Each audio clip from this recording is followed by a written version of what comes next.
And one question I really wanted to ask you, because Uh-huh. I'd love to ask you about miracles. Uh, Because Rivs's story is one where you just immediately imagine the blockbuster movie, like a uh-huh. confluence of your advocacy and nurses and a medical team that put together these impossible plans, and his own body's history of endurance training that lets him live longer than most people could survive, and then a treatment that worked, and then Uh-huh. a PET scan that reveals no Yeah. evidence of disease, and Yeah. then, so I don't know, a terminal incurable disease, Uh-huh. and then a miracle.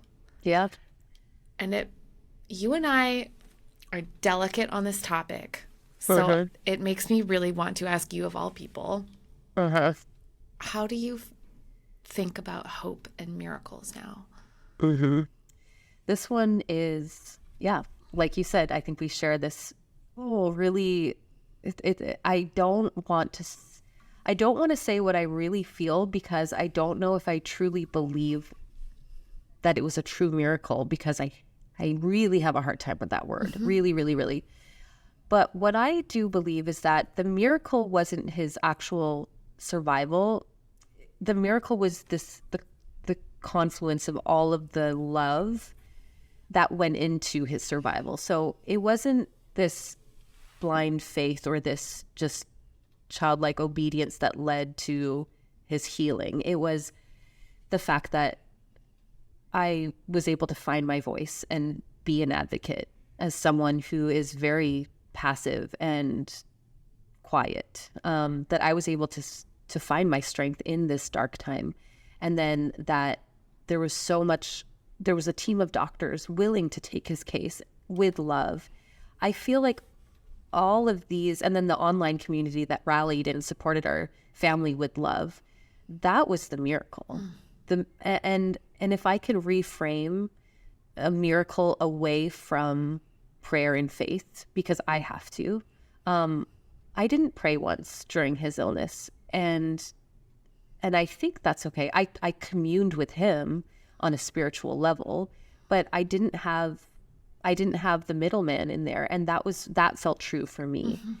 That felt like a miracle that I was able to in some way commune with him on a spiritual level. That felt miraculous. And so for me, hope now isn't an expectation. It's not if I do this, then hope means XYZ will Mm-hmm. happen. It's just that a feeling of love, I think, and a current of love that will carry us to whatever destination awaits us. And that could be the one that we hope for or the one that we don't, but acknowledging this current of love that surrounds us all and accepting it and allowing it. To me, that now is hope. Um, and I think you could put, divine or religious rhetoric in there. And what I've learned is that we're all saying the same thing. Um, we're just kind of defining it in different ways. But I can't deny that the miracles did unfold for him to survive. But they were love, they were love in each of us that kind of collectively contributed to his survival. Yeah, but it's tricky. It's very No, tricky you for nailed me. that, Steph. I No, you nailed it. It's Oh, well, beautiful. thank you. But yeah, it's again, and you know what's interesting, and I know you resonate with this. The further I get away from his illness and from the experience, the less sure I am of what I actually believe, and I think that's okay. I think it's okay to question, did I really feel that deep spiritual, experience, or did I really? I think it's okay to leave myself open to questioning what I went through. But if I really sit with it and I'm honest with myself and kind of dispel the skeptical brain that is me, I can really say that it was a truly divine and spiritual experience that whole year.